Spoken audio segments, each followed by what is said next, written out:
Apa benar menjadi pengusaha itu bakat? Ya, banyak yang bilang bahwa menjadi pengusaha adalah bakat. Begitulah paradigma sebagian besar orang tentang profesi pengusaha. Bagaimana? Kamu percaya atau yakin bahwasanya bakat jadi pengusaha itu sudah ada sejak lahir? Mari kita simak beberapa faktanya berikut ini. Fakta yang pertama adalah kamu adalah pemenang dari 150 juta sperma. Seperti yang sudah kita ketahui bersama, saat terjadi hubungan intim, maka terjadilah pembuahan. Namun, dari jutaan sperma, hanya satu yang akan berhasil melakukan pembuahan dalam sel telur dan memenangkan kompetisi tersebut merebut ovum atau sel pembuahan reproduksi wanita, yaitu sperma, yang tumbuh menjadi kamu.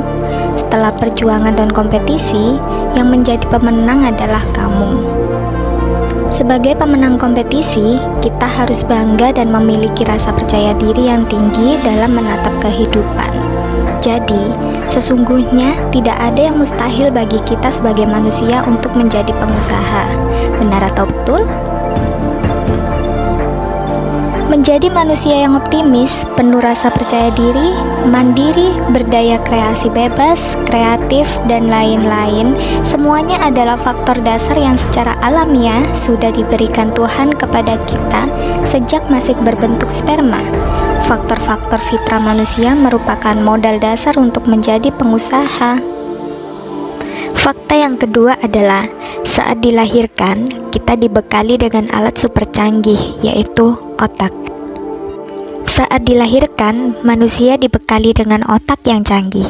Berat otak hanya 1,5 kg, namun terdiri dari 100 miliar sel otak aktif dan dioperasikan dengan bahan glukosa dan oksigen. Otak manusia didukung oleh 900 miliar sel pendukung lainnya. Otak mampu memberikan koneksi antar sel akan terjadi apabila kita menggunakan dan melatihnya. Misalnya, menciptakan arti pada apa yang kita pelajari.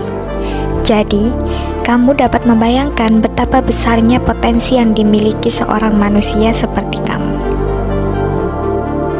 Fakta yang ketiga, yaitu saat kita lahir, yang pertama kita lakukan adalah menangis. Jadi, apa makna menangis jika dilihat dari sudut pandang pengusaha? Ya, secara ilmiah, saat baru dilahirkan, bayi mengambil nafas untuk pertama kalinya melalui perubahan peredaran darah. Menangis membantu membuka sirkulasi oksigen melalui paru-paru. Selain itu, menangis merupakan salah satu cara bayi berkomunikasi. Dalam dunia bisnis, berkomunikasi dapat diartikan sebagai aktivitas promosi. Artinya, tangisan bayi menjadi aktivitas promosi yang efektif untuk memperkenalkan jati dirinya. Dengan demikian, sejatinya sejak lahir kita sudah diberi kemampuan sealing. Pertanyaannya adalah, kenapa tidak banyak orang yang menjadi pengusaha? So, simak baik-baik pernyataan-pernyataan berikut ini yang bisa menjadi jawabannya. Yang pertama adalah, lingkungan keluarga tidak mendukung pertumbuhan jiwa pengusaha. Ketika kita kecil, sebagian besar orang tua menanamkan pendidikan bukan sebagai calon pengusaha. Banyak orang tua yang berkata, "Jangan." Kata "jangan" berakibat mengecilkan upaya pertumbuhan otak kanan. Kemampuan dan perkembangan otak kanan menjadi terhambat. Akibatnya, jiwa entrepreneurship tidak berkembang semestinya. Pendidikan seperti inilah yang membuat kita menjadi takut mengambil resiko. Kita menjadi orang yang tidak memiliki rasa percaya diri. Kita tidak memberikan ruang berkembang yang cukup ideal bagi otak kanan. Lebih parahnya lagi, kita menjadi manusia yang inferior, kurang percaya diri dan tidak berani bersaing secara sehat sebagai pengusaha. Otak kanan merupakan sumber tumbuhnya kreativitas dan inovasi seorang pengusaha. Imajinasi dan cita-cita calon pengusaha dibangun lewat otak kanan. Kedua, sebagian besar dari kita mengukur kesuksesan hidup secara linier. Pada kenyataannya, banyak orang yang mengukur kesuksesan anak bila di kelasnya ranking 1.